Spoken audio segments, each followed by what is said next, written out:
عباده الذين اصطفى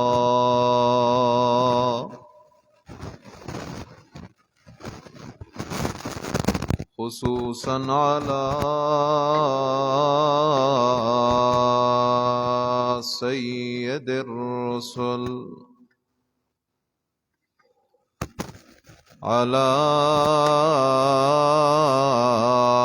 سيد الرسل وخاتم الأنبياء.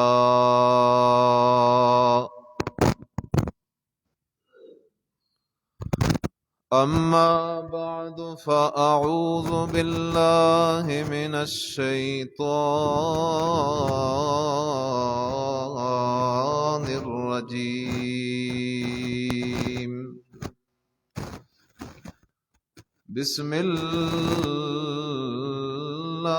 الرحمن الرحيم.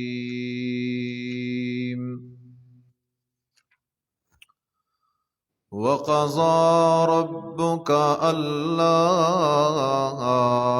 تعبدوا إلا إياه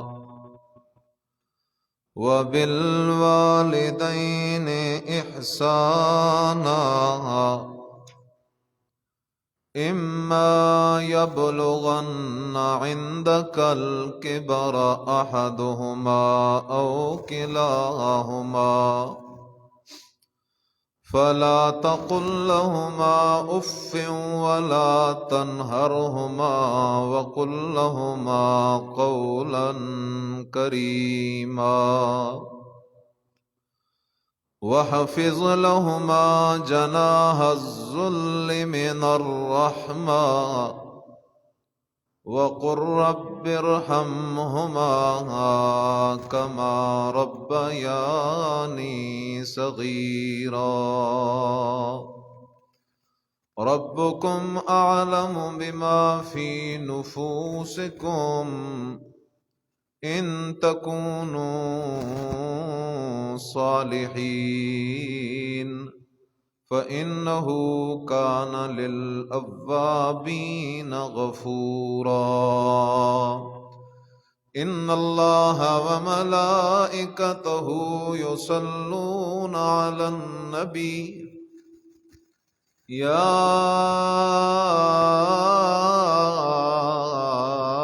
أيها الذين آمنوا صلوا عليه وسلموا تسليما. اللهم صل على محمد وعلى آل محمد كما صليت على إبراهيم وعلى آل إبراهيم إنك حميد مجيد.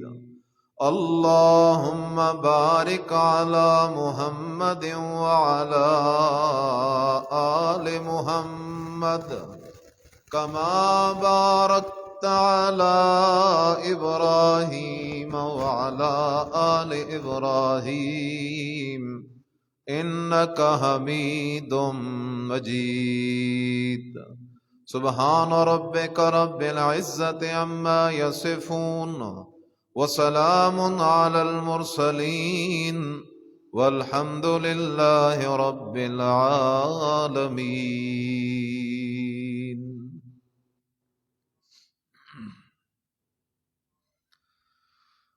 انتہائی قابل صد احترام مسلمان دوستو، بھائیوں، بزرگوں، میں نے آپ کی خدمت میں سورہ بنی اسرائیل پارہ نمبر 15 آیت نمبر 21 اور 22 تلاوت کی ہیں۔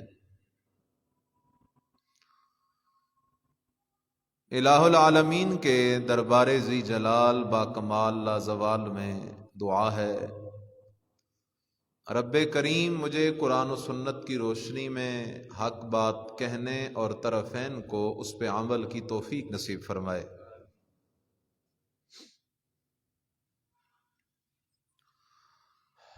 دنیا میں دو قسم کے معاشرے آباد ہیں.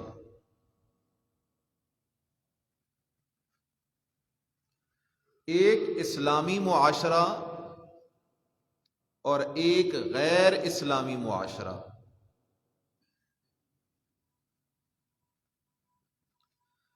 ایک مسلمانوں کا معاشرہ ہے اور ایک کفار کا معاشرہ ہے. اور ان دونوں معاشروں میں ایک بہت بڑا فرق ہے.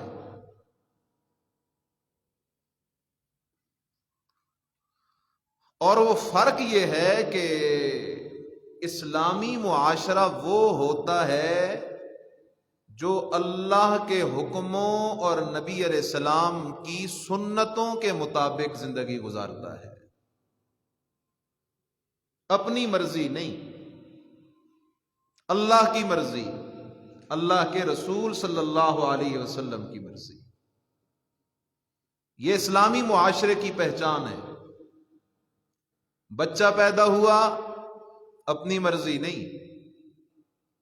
بچے کی پیدائش پہ خوشی کیسے ہو؟ نبی علیہ السلام کا طریقہ اپنانا یہ مسلمانوں کی ذمہ داری ہے. بچہ بولنے لگ گیا، اب اس کی تعلیم و تربیت کا مسئلہ ہے. بچوں کی تعلیم و تربیت بھی قرآن و سنت کی روشنی میں کرنا مسلمان والدین کا فرض ہے. جوان ہو گیا، شادی کا موقع آیا، وہاں بھی اسلام. کاروبار ہے، وہاں بھی اسلام. تجارت ہے، وہاں بھی اسلام. صورت ہے، وہاں بھی اسلام. سیرت ہے، وہاں بھی اسلام. معاملات ہیں، وہاں بھی اسلام. پڑوسیوں کے حقوق ہیں، وہاں بھی اسلام. جانوروں کے حقوق ہیں، وہاں بھی اسلام. تو یہ اس مسلمان معاشرے کی پہچان ہے کہ وہ خواہشات کے پیچھے نہیں جاتے، نفس کے پیچھے نہیں جاتے، دور جاہلیت کی رسومات کے پیچھے نہیں جاتے، بلکہ ما قال اللہ وقال الرسول. اللہ نے کیا فرمایا، اللہ کے رسول نے کیا فرمایا. تو یہ اسلامی معاشرے کی پہچان ہے کہ انہیں ہر وقت دیکھنا چاہیے کہ اس موقع پہ شریعت کا حکم کیا ہے. اب دوسری طرف آ جاؤ، کفار کا معاشرہ. کفار کا معاشرہ، وہاں کوئی حقوق کی بات نہیں. ماں باپ بوڑھے ہوتے ہیں تو ماں باپ کو اولڈ ہوم میں چھوڑ کے آ جاؤ، اولڈ ہوم میں چھوڑ کے آ جاؤ. وہاں بوڑھے ماں باپ اپنی زندگی گزار دیں گے. اولاد کے پاس اپنے ماں باپ کی خدمت کے لیے وقت نہیں ہے. یہ کفار کا معاشرہ ہے. ماں بہن بیٹی کی کوئی تمیز نہیں ہے. یہ کفار کا معاشرہ ہے. حیا نام کی کوئی چیز نہیں ہے. یہ کفار کا معاشرہ ہے. زندہ بیٹیوں کو درگور کر دیا جاتا تھا. یہ کفار کا معاشرہ تھا. تو ہمیں سوچنا چاہیے آج اس بات کو کہ ہمارے لیے آئیڈیل وہ قرآن و سنت ہے. ہمارے لیے آئیڈیل کوئی مغربی تعلیم نہیں. ہمارے لیے آئیڈیل کوئی مغرب کے فلسفی نہیں. ہمارے لیے آئیڈیل ہے آمنہ کے لال بے مثال محمد الرسول اللہ صلی اللہ علیہ وسلم. امام الانبیاء علیہ السلام ہمارے لیے آئیڈیل ہے. انبیاء ہمارے لیے آئیڈیل ہے. صحابہ ہمارے لیے آئیڈیل ہے. ہمیں ان کے نقش قدم پہ چلنا ہوگا، تب ہماری دنیا بھی بنے گی، آخرت بھی بنے گی. کفار کے نقش قدم پہ چل کے ہم دنیا میں بھی رسوا ہوں گے، آخرت میں بھی رسوا ہوں گے. اس لیے تو اللہ نے فرمایا لَقَدْ كَانَ لَكُمْ فِي رَسُولِ اللَّهِ اسوۃ حسنہ لمن کان یرجو اللہ والیوم الآخر۔ اللہ کہتا ہے او میرے بندو کدھر جا رہے ہو؟ نبیوں کے امام محمد الرسول اللہ صلی اللہ علیہ وسلم کو چھوڑ کے ان لوگوں کا طریقہ، ان لوگوں کی طرز زندگی، ان لوگوں کی روایات، ان لوگوں کی رسومات اختیار کر رہے ہو جو ایمان سے بھی محروم، اسلام سے بھی محروم۔ نا اللہ کہتا ہے لقد کان لکم فی رسول اللہ، میں اللہ نے ساری کائنات بنائی، پھر کائنات میں سے میں اللہ نے انسان کو عزت دی، انسانوں میں سے میں اللہ نے ایمان والوں کو عزت دی، ایمان والوں میں سے میں اللہ نے اولیاء کو عزت دی، اولیاء میں سے میں اللہ نے انبیاء کو عزت دی۔ سارے نبیوں سے زیادہ عزت اگر دی ہے تو وہ تمہارا نبی ہے، امام الانبیاء سید الانبیاء محمد الرسول اللہ صلی اللہ علیہ وسلم۔ کیا مطلب ہے اس بات کا؟ صرف یہ کہنے سے غلامی رسول میں موت بھی قبول ہے، جان چھوٹ جائے گی؟ صرف یہ کہنے سے ہم عاشق رسول ہیں جان چھوٹ جائے گی؟ نا لقد کان لکم فی رسول اللہ اسوۃ حسنہ۔ اللہ کہتا ہے او میرا بندہ، میں اللہ نے ساری کائنات بنائی ہے، علیم بذات الصدور ہوں، جمیع ما کان ما یکون کو جاننے والا ہوں، مجھ سے زیادہ علم بھی کسی کا نہیں، مجھ سے بڑا حکیم بھی کوئی نہیں، مجھ سے بڑا قاضی فیصل اور منصف بھی کوئی نہیں۔ اس لیے سن لے، میں اللہ کا اعلان ہے، سارے جہان میں آئیڈیل ہے، بے مثال ہے تو میرا آخری نبی محمد الرسول اللہ صلی اللہ علیہ وسلم۔ مطلب کیا ہے؟ مطلب یہ لقد کان لکم فی رسول اللہ، فی صلاۃ رسول اللہ، فی زکات رسول اللہ، فی اللہ اکبر سورت رسول اللہ، فی سیرت رسول اللہ، فی دعوت رسول اللہ، فی عقل رسول اللہ، فی شرب رسول اللہ، فی زواج رسول اللہ، فی وفات رسول اللہ صلی اللہ علیہ وسلم۔ اللہ کہتے ہو میرا بندہ، میں اللہ نے سارے نبیوں میں سے بے مثال بنایا آمنہ کے لال محمد رسول اللہ صلی اللہ علیہ وسلم کو۔ مطلب کیا ہے؟ مطلب یہ ہے نبی علیہ السلام نے بچے کی پیدائش پہ جو خوشی کا طریقہ سکھایا وہ طریقہ سارے طریقوں سے بے مثال ہے۔ نبی نے داڑھی رکھنے کا جو طریقہ سکھایا یہ طریقہ سارے طریقوں سے بے مثال ہے۔ نبی نے شادی کرنے کا جو طریقہ سکھایا یہ طریقہ سارے طریقوں سے بے مثال ہے۔ نبی نے جنازے کا جو طریقہ سکھایا یہ طریقہ سارے طریقوں سے بے مثال ہے۔ نبی نے میت کو غسل کفن دفن کا جو طریقہ سکھایا یہ طریقہ سارے طریقوں سے بے مثال ہے۔ نبی نے میت کو گھر سے قبرستان لے جانے کا جو طریقہ سکھایا یہ طریقہ سارے طریقوں سے بے مثال ہے۔ نبی نے دفن کا جو طریقہ سکھایا یہ طریقہ سارے طریقوں سے بے مثال ہے۔ ایصال ثواب کا جو طریقہ سکھایا، اذان کا جو طریقہ سکھایا یہ طریقہ سارے طریقوں سے بے مثال ہے۔ تجارت کا جو طریقہ سکھایا یہ طریقہ سارے طریقوں سے بے مثال ہے۔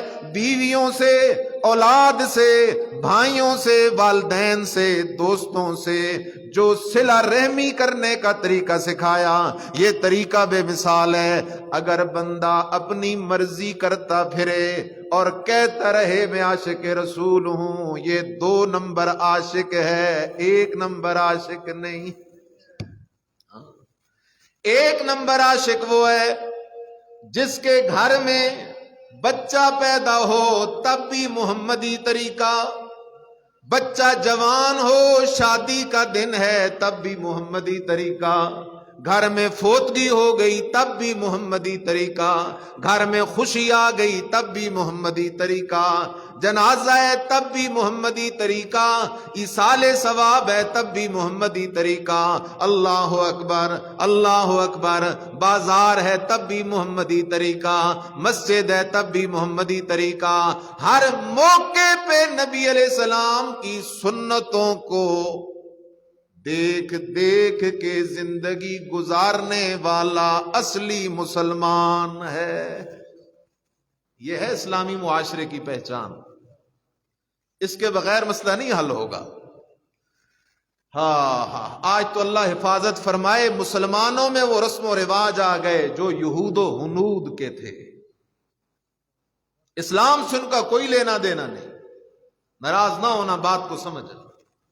نبی علیہ السلام کی زندگی میں بے شمار جنازے ہوئے، آپ علیہ السلام نے جنازے پڑھائے، کسی ایک جگہ ہیلا اسقاط کیا ہو تو ہمیں دکھا دے، کسی ایک موقع پہ جنازے کے بعد نبی علیہ السلام نے پھر فرمایا ہو اب پھر دعا کرو، اگر ہے تو ہمیں پیش کر۔ اگر نبی علیہ السلام نے اپنی ساری زندگی میں صحابہ کو حکم کیا ہو، جمعرات آ رہی ہے، آج شام کو روحیں آئیں گی، اس لیے کوئی حلوے کھیر کا بندوبست کرو، اگر ہے تو ہمیں دکھا۔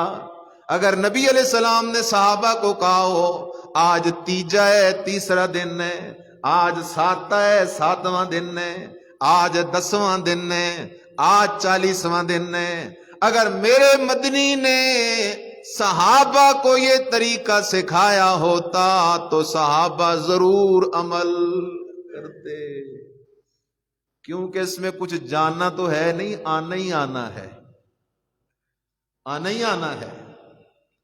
مجھے ایک صاحب کہنے لگے شاہ صاحب آپ اشاعت و توحید والے نہ خود کھاتے ہو نہ ہمیں کھانے دیتے ہو۔ میں نے اسے کہا بھائی ناراض نہ ہونا، ہمیں بھی کوئی شوگر نہیں ہے، یہ دیسی گھی میں پکے ہوئے حلوے ہمیں برے نہیں لگتے، یہ قسم قسم کے پلاؤ ہمیں برے نہیں لگتے، قسم قسم کے گوشت پکے ہوئے ہمیں برے نہیں لگتے، یہ نذرانے، یہ ہدیے، یہ شکرانے، یہ ہمیں برے نہیں لگتے، لیکن کیا کروں اگر اس طرف جاتا ہوں تو محمد الرسول اللہ کا دین چھوٹتا ہے، آمنہ کے لال کی غلامی چھوٹتی ہے، کیونکہ میرے مدنی کا فرمان ہے اب اللہ اب اللہ ان یقبل عمل صاحب بدعت حتی یدع بدعتها۔ نبی علیہ السلام فرماتے ہیں او لوگو اللہ نے انکار کر دیا ہے۔ کس نے انکار کر دیا؟ ایک بندہ ایسا بد نصیب ہے، اللہ کہتا ہے میں نے اس کا کوئی عمل قبول نہیں کرنا، یہ حج کرتا ہے مردود ہے، نماز پڑھتا ہے مردود ہے، روزہ رکھتا ہے مردود ہے، سبحان اللہ الحمدللہ کہتا ہے مردود ہے۔ اللہ وہ کون بد نصیب ہے؟ فرمایا صاحب بدعت، بدعت کرنے والا شخص، بدعتی شخص۔ بدعتی کون ہے؟ جو کام اللہ کے رسول اور رسول کے صحابہ نے نہیں کیا، قرآن و سنت میں اس کا ثبوت صحیح موجود کوئی نہیں، اور کرنے والا اس کام کو دین سمجھ کے کرے۔ کیا سمجھ کے کرے؟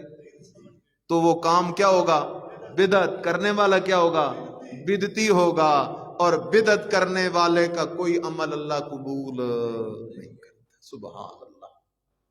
فرق بیان کر رہا ہوں، دو معاشرے ہیں، مسلمانوں کا معاشرہ اور کفار کا معاشرہ۔ کفار کے معاشرے میں سود ہے، مسلمانوں کے معاشرے میں صدقہ ہے۔ لیکن کیا کہوں، افسوس ہے آج مسلمان بھی سود میں غرق ہے، مسلمان بھی سود میں غرق ہے۔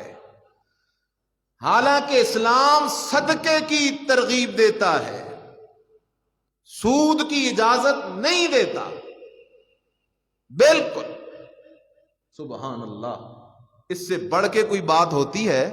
اللہ نے اعلان کر دیا جو بندہ سود نہیں چھوڑتا اسے کہو کہ اللہ اور اللہ کے رسول کے ساتھ جنگ کے لیے تیار ہو جائے۔ جنگ بھی کس سے؟ اللہ اور اللہ کے رسول سے۔ اللہ اکبر۔ ناراض نہ ہونا، بات کو سمجھنا۔ ہم تم کمزور لوگ ہیں، ہم تو کسی علاقے کے چودھری سے نہیں لڑ سکتے، سردار سے، نمبردار سے، کوئی چھوٹے موٹے افسر سے نہیں لڑ سکتے، تو پھر اللہ اور رسول سے جنگ کیسے مول لیتے ہیں لوگ؟ اور ہے بھی قرآنی فیصلہ، صدقے کی بات اسلام کرتا ہے۔ سبحان اللہ۔ کہا تا گیا مدینے میں، حضرت عثمان رضی اللہ تعالیٰ عنہ کا تجارتی قافلہ لوٹ کے آ رہا ہے، اور اونٹ ہیں غلے سے لدے ہوئے ہیں۔ وہ تجارتی قافلہ مدینے کے قریب پہنچا، مدینے کے سارے تاجر مدینے سے باہر پہنچ گئے تاکہ ہم عثمان سے غلہ خرید لیں، مدینے میں آ کر تھوڑا مہنگا کر کے بیچ دیں۔ تاجر کا تو کام ہی یہی ہے۔ تاجر آ گئے، حضرت عثمان رضی اللہ تعالیٰ عنہ سے کہنے لگے عثمان یہ غلہ ہم پہ بیچ دے۔ فرمایا اچھا کیا قیمت دو گے؟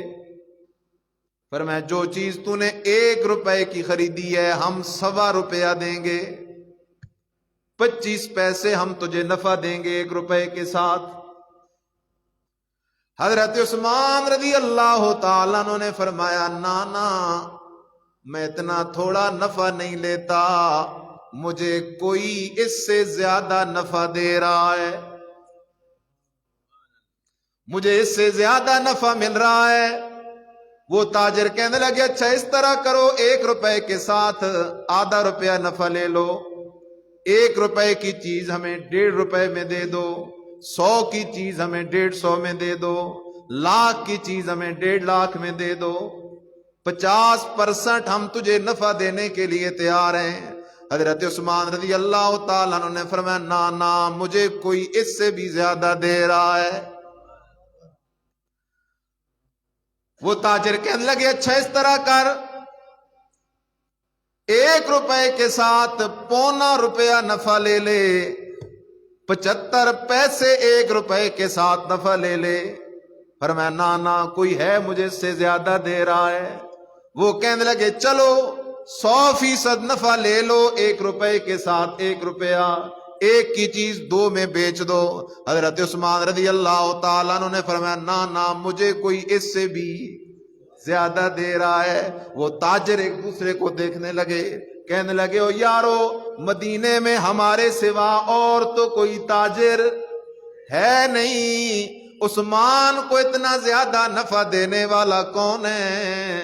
وہ حضرت عثمان سے پوچھتے ہیں عثمان تجھے اس سے زیادہ نفع دینے والا کون ہے؟ فرمایا او تاجرو ایک ایسا خریدار ہے وہ کہتا ہے 1 کے بدلے 10 دوں گا، تم 1 کے بدلے 1 دے رہے ہو، وہ کہتا ہے 1 کے بدلے 10 دوں گا، اور اگر مال اچھا ہوا تو پھر 1 کے بدلے 70 دوں گا، اور مال اچھا ہوا 1 کے بدلے 100 دوں گا، اور مال اچھا ہوا پھر یضاعف لہ اضعافا کثیرا، پھر اتنا نفع دوں گا کہ تم اس نفع کا حساب بھی نہیں لگا سکتے۔ وہ کہنے لگے عثمان وہ کون ہے؟ فرمایا ربی اللہ، میرا اللہ مجھے 1 کے بدلے میں کم از کم 10 گنا نفع دے رہا ہے، اس لیے میں نے یہ مال تمہیں نہیں دینا، میں نے یہ مال اپنے رب کو دینا ہے۔ سبحان اللہ، یہ ہے اسلامی معاشرہ۔ حضرت عثمان رضی اللہ تعالیٰ عنہ قافلہ لے کے مدینے داخل ہو گئے، اپنے نوکروں کو کہا چلو بھائی جلدی کرو، غلہ تقسیم کرو۔ مدینے میں کہا ہے مدینے میں لوگ غریب ہیں، بھوکے ہیں، پیاسے ہیں، اللہ ہمیں بھی یہ سنت زندہ کرنے کی توفیق نصیب فرمائے۔ اللہ اکبر۔ فریج جب سے ہے نا، یہ فریج انہوں نے تو بیڑا غرق کر دیا ہے۔ ہمارے بچپن میں ہوتا تھا، گھر میں کوئی سالن پکتا تھا نا تو کچھ استعمال ہو گیا، باقی سالن پڑوسیوں کو دے دو، غریبوں مسکینوں کو دے دو۔ جب سے یہ فریج آیا ہے نا تو بس جو کھایا کھایا، باقی سارا فریج میں سٹور کرو۔ اور فریج میں سٹور ہو کے کئی بادشاہ تو ہوتے ہیں، مہینوں مہینوں کا سالن فریج میں پڑا ہوتا ہے۔ نہ بھائی نہ، یہ اسلامی معاشرہ نہیں ہے۔ اسلامی معاشرے کی طرز زندگی تو ہے صدقہ۔ آج ہم سارے پریشان ہیں، ایک طرف سے مہنگائی ہے، لوگ پریشان ہیں، فتنے ہیں قسم قسم کے، تو میرے مدنی کا فرمان ہے بادروا بالصدقہ، بڑھ چڑھ کے صدقے کرو۔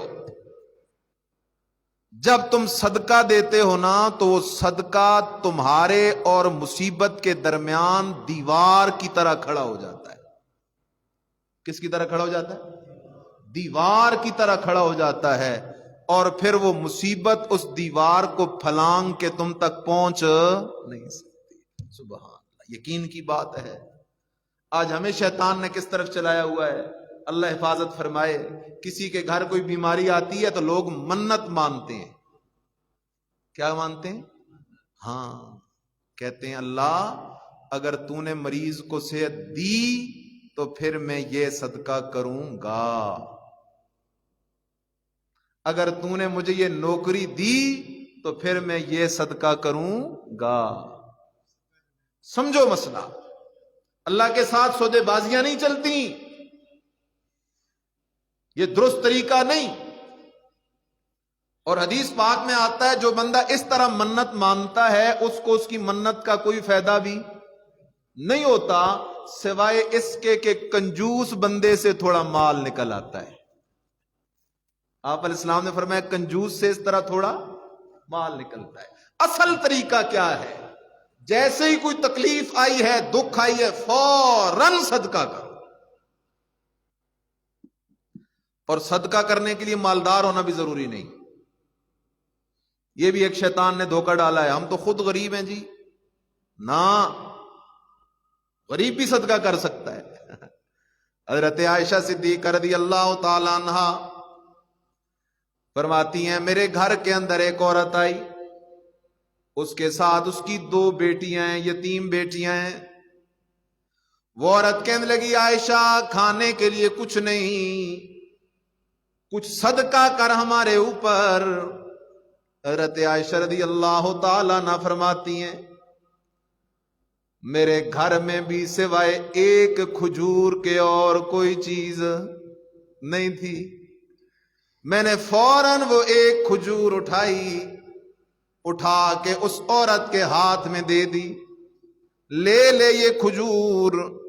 اس عورت نے، اس ماں نے، اللہ اکبر، ماں تو ماں ہے نا، اس ماں نے وہ کھجور لی، کھجور کے 2 ٹکڑے کیے، ایک ٹکڑا ایک بیٹی کے منہ میں، دوسرا ٹکڑا دوسری بیٹی کے منہ میں، خود بھوکی رہ گئی وہ ماں۔ اللہ اکبر۔ نبی علیہ السلام تشریف لے آئے، حضرت عائشہ صدیقہ رضی اللہ تعالیٰ عنہ نے سارا قصہ نبی علیہ السلام کو سنایا۔ آپ علیہ السلام نے فرمایا جس کو اللہ نے ایک بیٹی دی اس نے اپنی بیٹی کی صحیح پرورش کی اور صحیح جگہ اس کا نکاح کرا دیا، قیامت کے دن یہ ایک بیٹی جو ہوگی اپنے والدین اور جہنم کے درمیان چادر بن کے کھڑی ہو جائے گی۔ سبحان اللہ۔ عائشہ تو عائشہ ہے رضی اللہ تعالی عنہا۔ ایک اور واقعہ ہے، حضرت عائشہ رضی اللہ تعالی عنہا کو کوئی ہدیہ آیا، وقت کے خلیفہ نے ہدیہ بھیجا، 2 بوریاں بھری ہوئی ہیں دراہم سے، اچھا مال آ گیا۔ حضرت عائشہ رضی اللہ تعالی عنہا نے اس مال کو صدقہ کرنا شروع کر دیا، تھال بھر بھر کے وہ دراہم صدقہ ہو رہے ہیں، صدقہ کیے جا رہی ہیں۔ وہ دراہم صدقہ کرتی گئیں، وہ سارے دراہم کیا ہو گئے؟ ختم ہو گئے. شام کھانے کا وقت ہوا، فرمایا اپنی خادمہ کو کھانا لے آؤ.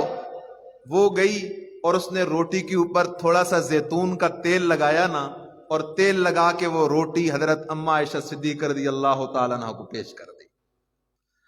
اور خادمہ کہنے لگی کیا اچھا ہوتا آپ ان دراہم میں سے کچھ دراہم بچا کے آج اپنے لیے گوشت خرید لیتی. آپ نے سب صدقہ کر دیا. تو اما صاحبہ نے فرمایا اللہ کی بندی تو پہلے بتاتی نا، اب تو صدقہ ہو گیا ہے، اب بتانے کا کوئی فائدہ نہیں ہے. یہ ہے اسلامی معاشرے کی پہچان. حضرت عثمان رضی اللہ تعالیٰ عنہ نے اپنے خادموں سے کہا چلو جلدی کرو، صدقہ کرو. غلہ تقسیم ہونا شروع ہو گیا. یہ سننا آسان ہے، کہنا بھی کرنا بڑا مشکل ہے، بڑا مشکل ہے. مال کو اللہ کے رستے میں لگانا بڑا ہی مشکل ہے. ہاں، اور ایک جملہ میں کہہ رہا ہوں، اگر غور کرو، مومن کی پہچان بھی یہی ہے کہ وہ مال اللہ کے رستے میں لگاتے ہوئے پریشان نہیں ہوتا، خوش ہوتا ہے. کیوں؟ کسے دے رہا ہے؟ اللہ کو دے رہا ہے، اللہ کو دے رہا ہے. ہم تو اس دور میں بیٹھے ہیں جہاں ہیں مسلمان لیکن زکوٰۃ ادا نہیں کرتے، زکوٰۃ نہیں ادا کر رہے، عشر نہیں ادا ہو رہا، پتہ ہی نہیں ان چیزوں کا. اس لیے خیال کرو. حضرت عثمان رضی اللہ تعالیٰ نے فرمایا سارا غلہ صدقہ کر دو. سارا غلہ تقسیم ہو گیا. فرمایا اب جو بورے ہیں، جن بوروں کے اندر غلہ ڈال کے لائیں، یہ بورے بھی صدقہ کر دو. وہ بھی صدقہ ہو گئے. فرمایا اب جتنے بھی اونٹ کھڑے ہیں، جن اونٹوں پہ غلہ لاد کے لائے ہو، ان سارے اونٹوں کو ذبح کر کے گوشت مدینے کے غریبوں میں تقسیم کر دو. سبحان اللہ. اس لیے خیال کرو میرے عزیز، اسلامی معاشرہ وہ صدقے کی ترغیب دیتا ہے، سود سے روکتا ہے. اسلام سود کی اجازت نہیں دیتا، اسلام صدقے کی ترغیب دیتا ہے. اللہ کہتا ہے او یمحق اللہ الربا ویربی الصدقات، جتنا سود کے پیچھے جاؤ گے میں اللہ تمہارے مال کو تباہ کر دوں گا، برباد کر دوں گا. بیٹھے بیٹھے سارا مال ضائع ہو جائے گا. ویربی الصدقات، اللہ کے رستے میں صدقے دیتے جاؤ، دیتے جاؤ، دیتے جاؤ، میں اللہ تمہارے مال میں برکتیں ڈالتا جاؤں گا. کس کا وعدہ ہے؟ اللہ کا وعدہ ہے.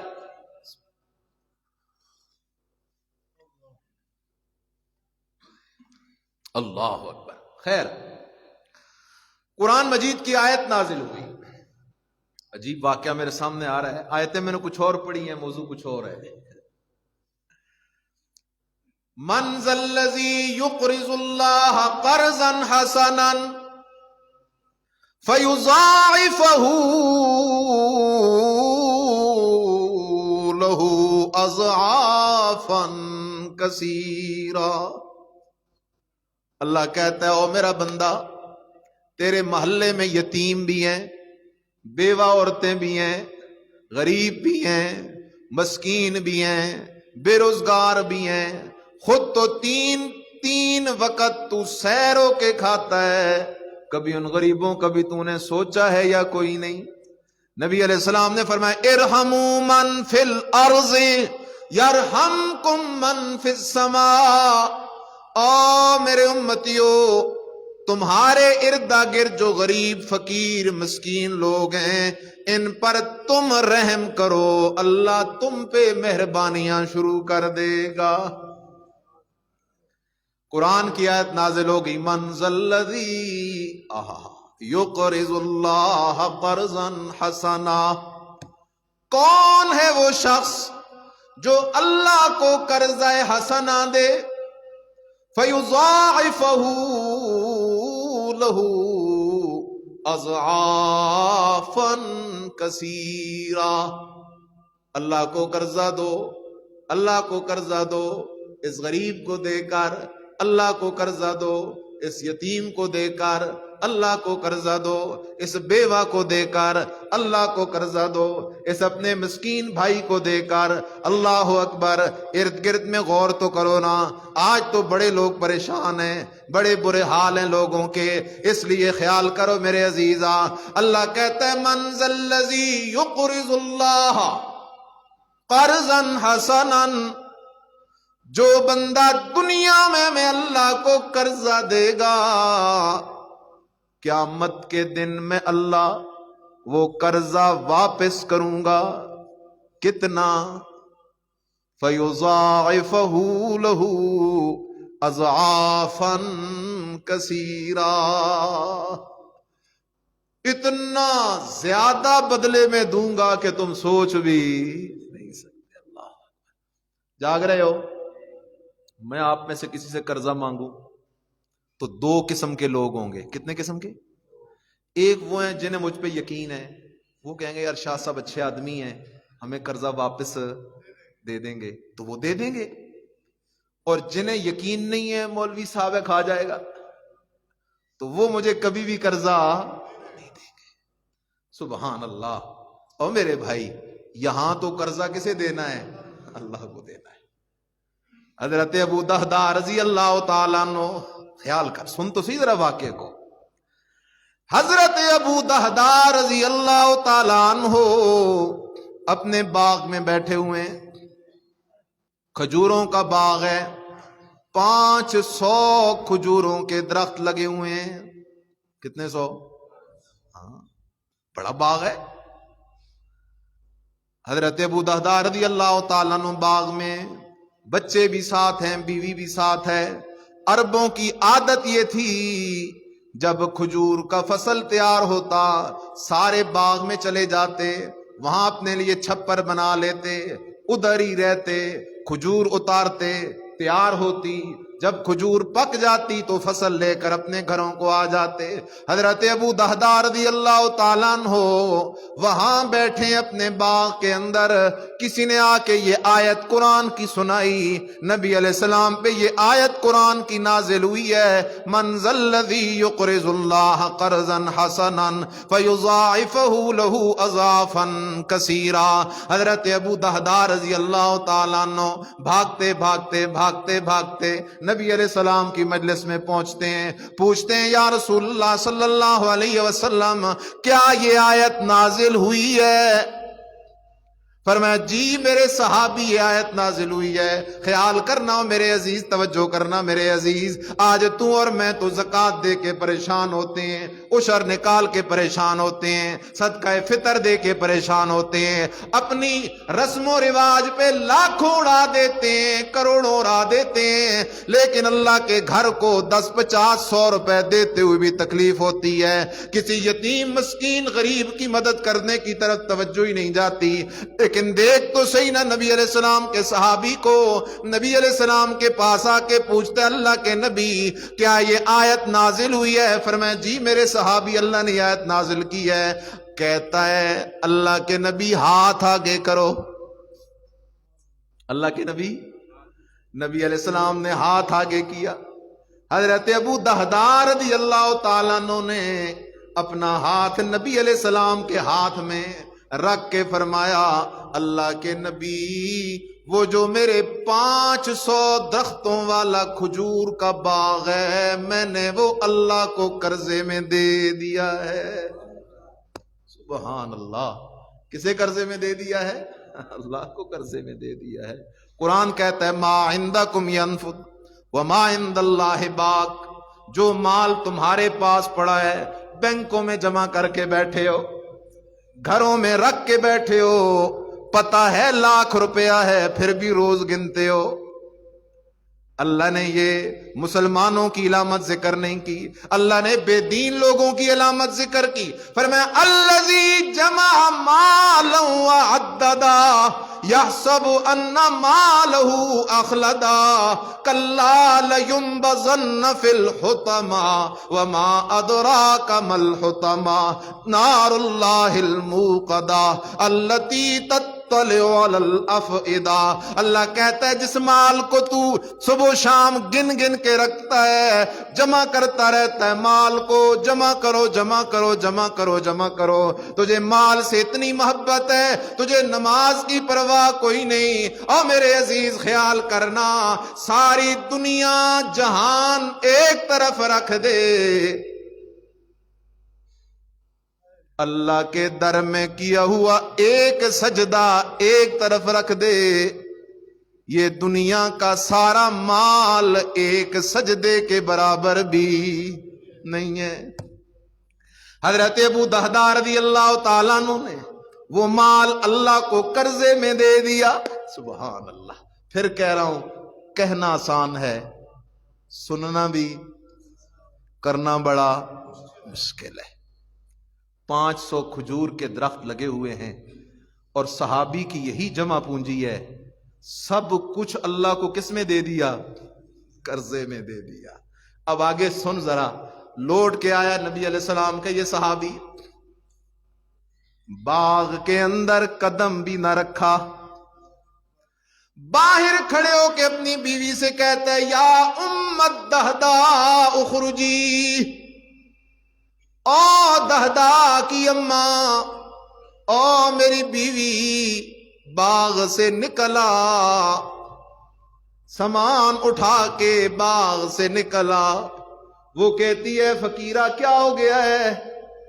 خود باہر کھڑا ہے، مجھے کہتا ہے باغ سے نکلا، یہ کہتا ہے اب یہ باغ ہمارا نہیں، اب یہ باغ، وہ کہتی ہے کس کا ہے؟ کہتا ہے اقرضت اللہ، میں نے یہ باغ اپنے اللہ کو قرضے میں دے دیا ہے، میں دنیا میں کتنا اس سے نفع لیتا، آخر موت تھی، میں نے مرنا تھا، سب کچھ یہاں چھوڑ کے جانا تھا، میں نے قرآن کی آیت سن لی ہے، اللہ کہتا ہے من ذا الذی یقرض اللہ قرضا حسنا فیضاعفہ لہ اضعافا کثیرا۔ اللہ کہتا ہے مجھے قرضے دے کے تو دیکھو، کل قیامت کے دن میں تمہیں کئی گنا زیادہ لوٹا کے دوں گا۔ سبحان اللہ، سبحان اللہ، اللہ اکبر۔ اللہ ہم سب کو ایمان والی موت نصیب فرمائے۔ دنیا گزر جائے گی، گزر جائے گی، ہر کسی کی گزر جائے گی۔ یہاں قارون آیا، وہ بھی چلا گیا، انبیاء اولیاء آئے، وہ بھی چلے گئے، یہ رہنے کی جگہ نہیں ہے۔ ایک دن نبی علیہ السلام نیند سے اٹھے، آرام کر کے اٹھے، سبحان اللہ سبحان اللہ، آپ علیہ السلام کھجور کی چٹائی پہ آرام فرماتے تھے۔ کس پر؟ کھجور کی۔ آج ہمیں تو نیند نہیں آتی۔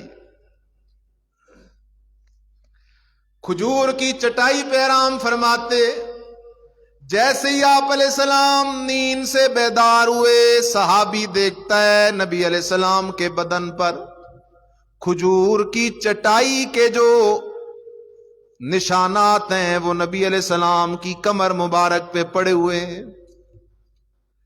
صحابی ایک دم کہتا ہے یا رسول اللہ صلی اللہ علیہ وسلم، اگر اجازت ہو تو میں کسی بستر کا انتظام کروں۔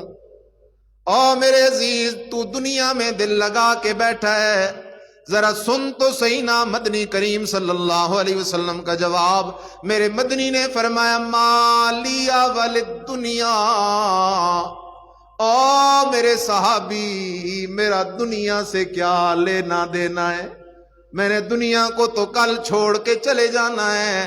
مالیا وللدنیا، دوسرا موقع ہے، نبی علیہ الصلوۃ والسلام اپنی اسی چٹائی پہ بیٹھے ہوئے ہیں، قریب کے اندر 1-2 کلو جو پڑے ہوئے ہیں، ایک پیالہ اور ایک آدھ پانی کا باقی سامان پڑا ہوا ہے۔ حضرت عمر فاروق رضی اللہ تعالیٰ عنہ نبی علیہ السلام کے حجرہ خاص میں داخل ہوتے ہیں، دیکھتے ہیں نبی علیہ السلام کی یہ زندگانی، نبیوں کا امام ہے، سید الانبیاء ہے، امام الانبیاء ہے، صاحب قرآن ہے، صاحب والضحیٰ ہے، صاحب واللیل اذا سجا ہے، صاحب ورفعنا لک ذکرک ہے، سارے نبیوں کا شہزادہ ہے۔ اشارہ کیا تو اللہ نے چاند کو دو ٹکڑے کر دیا، اتنی عظمتوں والا پیغمبر ہے۔ زندگی کیسے گزار رہا ہے؟ نیچے چٹائی پڑی ہے، تھوڑا سا سامان پڑا ہے۔ حضرت عمر فاروق رضی اللہ تعالیٰ عنہ دیکھ کے رونے لگ گئے،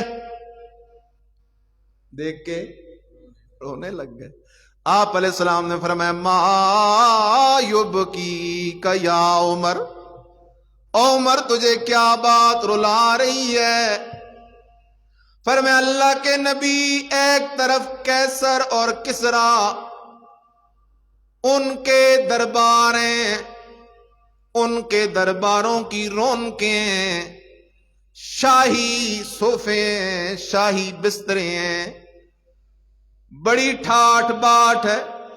دوسری طرف امام الانبیاء علیہ السلام کی یہ زندگی ہے۔ نبی علیہ السلام آگے سے کہتے ہیں عمر عمر عمر عمر پریشان نہ ہو، پریشان نہ ہو، وہ جو کافر ہیں وہ اس جہان والے ہیں، ہم اس جہان والے ہیں۔ گزر جائے گی یہ، وہاں آخرت کی تیاری بڑی ضروری ہے۔ اس لیے نبی علیہ السلام نے فرمایا القیس من دان نفسہ وعمل لما بعد الموت۔ سبحان اللہ۔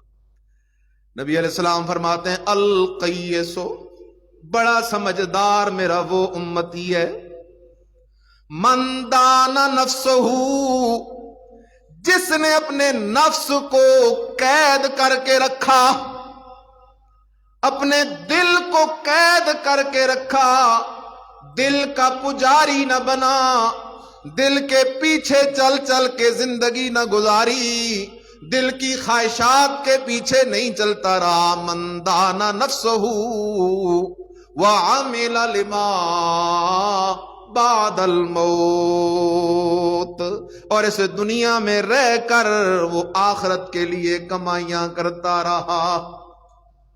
کہاں کے لیے کمائیاں کرتا رہا؟ اللہ اکبر۔ اس لیے میرے عزیز خیال کر، ایک ہے اسلامی معاشرہ اور ایک ہے غیر اسلامی معاشرہ، دونوں میں فرق ہونا چاہیے۔ اسلامی معاشرے میں صدقے کی ترغیب ہے۔ کس کی ترغیب ہے؟ صدقے کی ترغیب ہے۔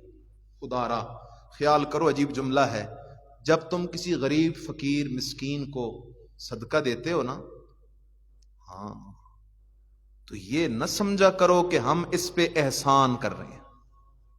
لا تبطلوا اعمالکم بالمن والاذی، اگر یہ سمجھو گے کہ ہم نے اس پہ کیا کیا ہے، احسان، صدقہ ضائع، کسی کو صدقہ دیا اس سوچ سے کہ یہ کل میرے دو چار کام کرے گا، صدقہ گیا، صدقہ دیا لیکن اگلے کی عزت نفس مجروح کی، اگلے کی عزت، جس طرح ہمارے دور میں فتنہ ہے، کسی کو ایک صابن بھی دیتے ہیں تو تب بھی کیا کھینچتے ہیں، اس کی تصویر، آٹے کی بوری دی تو تصویر، چینی دی تصویر، یہ کوئی صدقہ نہیں، ضائع ہو گیا ہے، ریاکاری ہے، دکھلاوا ہے، اگلے کی عزت نفس کو مجروح کر دیا گیا ہے۔ عزت سب کی ہوتی ہے، کہو عزت سب کی ہوتی ہے، کوئی بھی اپنی عزت کو پاؤں تلے روندنا اس کو پسند نہیں کرتا، عزت سب کی ہوتی ہے۔ اس لیے بہترین صدقہ یہ ہے، اس ہاتھ سے دو تو اس ہاتھ کو بھی پتہ لگے، خفیہ صدقہ، چھپ کے۔ اللہ اکبر۔ اس لیے بڑی ضروری یہ بات ہے، سمجھنے کی بات ہے، ان چیزوں سے صدقات کیا ہو جاتے ہیں، ضائع ہو جاتے ہیں۔ لا تبطلوا اعمالکم بالمن والاذی، احسان جتلا کر اور جس کو صدقہ دیا ہے اسے تکلیف پہنچا کر، اللہ کہتا ہے اپنے صدقوں کو ضائع مت کرو، مت کرو اپنے صدقوں کو ضائع۔ میں نے جو آیت پڑھی ہے بنی اسرائیل کی، موضوع تو بڑا لمبا ہے، 5 منٹ میں اس کا ترجمہ کر دیتا ہوں. اس آیت میں میرے اللہ نے 2 حکم دیے. کتنے حکم؟ 2 حکم دیے. پہلا حکم وَقَضَىٰ رَبُّكَ أَلَّا تَعْبُدُوا إِلَّا إِيَّاهُ. اللہ کہتا ہے او میرا بندہ، او میرا بندہ، وَقَضَىٰ رَبُّكَ، تیرے رب کا یہ فیصلہ ہے، تیرے پالن ہار کا یہ فیصلہ ہے، تیرے حاجت روا مشکل کشا کا یہ فیصلہ ہے. اللہ تیرا کیا فیصلہ ہے؟ میں تیرا بندہ جو ہوا، کھانا جو تیرا، پینا جو تیرا، سانس جو تیرے حکم سے چلے، آنکھیں جو تیری مرضی سے دیکھیں، کان جو تیری مرضی سے دیکھیں، قدم جو تیری مرضی سے اٹھیں. اللہ میں تو فقیر ہوں، محتاج ہوں، مجبور ہوں، بے بس ہوں. اللہ حکم دے، میں تیرے حکم کو ماننے کے لیے تیار ہوں. اللہ کہتے ہو بندہ میرا حکم یہ کہ اللہ تعبدوا الا ایاہ، میرے ساتھ وعدہ کر اللہ تعبدوا الا ایاہ، ساری زندگی عبادت کسی اور کی نہیں کرنی، صرف کس کی کرنی ہے. حدیث آ گئی ہے، حدیث آ گئی ہے. اور میرے بھائی سن حدیث کو. نبی علیہ السلام سے صحابی پوچھتا ہے اللہ کے نبی بندوں پر اللہ کا حق کیا ہے؟ کس کا حق؟ بندوں پہ اللہ کا حق کیا ہے؟ نبی علیہ السلام نے جواب دیا ان یعبدوہ لا یشرکوا بہ شیئا، بندوں پہ اللہ کا حق یہ ہے کہ وہ عبادت اللہ ہی کی کریں اور عبادت میں اللہ کے ساتھ کسی کو شریک نہ کریں. یہ بندوں پہ کس کا حق ہے؟ کیونکہ اگر شرک کیا تو اللہ کا حق کسی اور کو دے دیا. ان یعبدوہ لا یشرکوا بہ شیئا، اللہ ہی کی عبادت کریں، اللہ کے ساتھ کسی کو شریک نہ کریں. پھر صحابی پوچھتا ہے اچھا اللہ کے نبی اگر کوئی بندہ اللہ کا یہ حق کیا کر دے، ادا کر دے، یعنی ساری زندگی وہ عبادت میں اللہ کے ساتھ کسی کو شریک نہ کرے، تو پھر اللہ پر بندے کا حق کیا ہے؟ تو پھر اللہ پر بندے کا، جاگ رہے ہو؟ بڑا عجیب جملہ کہنے لگا ہوں. ہم اگر ساری زندگی مصلی پہ گزار دینا پھر بھی اللہ اگر اٹھا کے جہنم میں ڈال دے تو اس سے کوئی پوچھنے والا نہیں ہے. بادشاہ ہے، ہم غلام ہیں، بادشاہ ہے، کوئی پوچھنے والا نہیں. اس لیے بندے کا جو اللہ پہ حق ہے نا، وہ حق لازم نہیں ہے، وہ اس کا فضل اور احسان ہوا کرتا ہے. اس لیے میرے مدنی نے فرمایا اگر بندہ اللہ کے ساتھ کسی کو شریک نہ کرے نا تو اللہ پھر اپنا فضل کر کے، احسان کر کے، اس کے گناہوں کو بخش کے اسے جنت میں داخلہ نصیب فرما دے گا، جو خوشیوں کی جگہ ہے، جو عیش و عشرت کی جگہ ہے، مزوں کی جگہ ہے، ٹھاٹ باٹ کی جگہ ہے. کیا مزہ ہوگا ویسے جنت میں. انبیاء بھی ہوں گے، امام الانبیاء علیہ السلام بھی ہوں گے، صحابہ بھی ہوں گے، اولیاء بھی ہوں گے، آل حق علماء بھی ہوں گے، حور و غلمان بھی ہوں گے، دودھ اور شہد کی نہریں بھی ہوں گی، اور کچھ کرنا بھی کوئی نہیں، صرف مزے. اللہ ہم سب کو نصیب فرمائے. اس لیے فرمایا وَقَضَىٰ رَبُّكَ أَلَّا تَعْبُدُوا إِلَّا إِيَّاهُ، تیرے رب کا یہ فیصلہ ہے کہ اللہ کے ساتھ کسی کو شریک نہ کرنا، ایک فیصلہ. دوسرا فیصلہ وَبِالْوَالِدَيْنِ إِحْسَانًا، اپنے والدین کے ساتھ احسان کر. یہ جو بوڑھے والدین ہیں نا، انہوں نے اپنی ساری زندگی تجھ پہ لگا دی ہے، اور آج تجھے والدین کی فکر نہیں ہے، فکر لگی ہوئی ہے تو بیگم صاحبہ کی. نہ اللہ نے بیگم کے حقوق بھی رکھے، اولاد کے حقوق بھی رکھے، لیکن ان سب سے پہلے حقوق ہیں والدین کے، اور والدین سے بھی پہلے حقوق ہیں نبی علیہ السلام کے، اور نبی علیہ السلام سے بھی پہلے حق ہے میرے اللہ کا. وَبِالْوَالِدَيْنِ إِحْسَانًا، اب یہ لمبا موضوع ہے والدین کے حقوق، زندگی رہی تو آئندہ جمعہ میں اسی پہ گفتگو کروں گا، یہاں سے شروع کروں گا۔ آخر دعوانا ان الحمد للہ رب العالمین۔